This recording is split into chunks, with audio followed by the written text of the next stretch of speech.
Hi, Scott Orland with CINEMA-Magazin. You've been ready and waiting for this. Creed 2, Michael B. Jordan. Hey, congratulations. thank you. Talk a little bit about the evolution of a character. In the first film, you kind of introduced him, but now this is really much more of a family drama that we're exploring.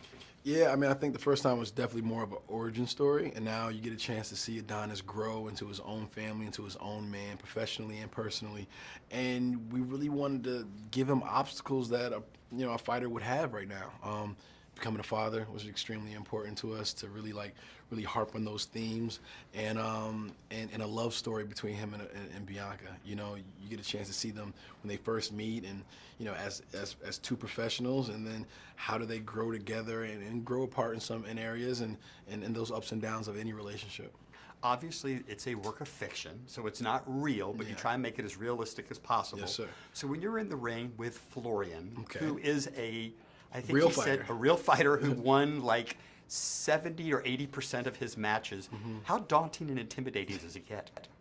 He's pretty intimidating because he doesn't know his own strength. Okay, let's just say that. He's a nice guy, extremely hard worker, vicious, but at the same time, it is, you're in imminent danger every once in a while when you're in the ring with him, but it just made for a great story and a great routine. And this is a movie that showcases there is no such thing as body fat, because between you and Florian, it's like perfect physical condition. It's not that easy to get to that place, is it? It's not. It's a lot of time. It's a lot of dieting, a lot of hours in the gym, working out. But, we wanted to, I don't know how much weight Florian lost, but he lost weight and I gained weight, just so we can try to somehow meet in the middle and look like we were supposed to be in the ring together there. And what really impresses me about this movie is, especially maybe because I'm a guy, it's the connection between a father and a son. It's like trying to get that approval.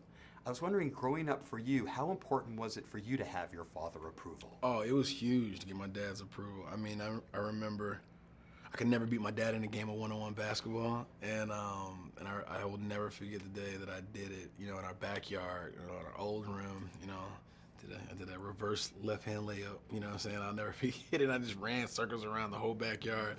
And just that bond and camaraderie that I have with my dad, is something that, it makes me feel really good.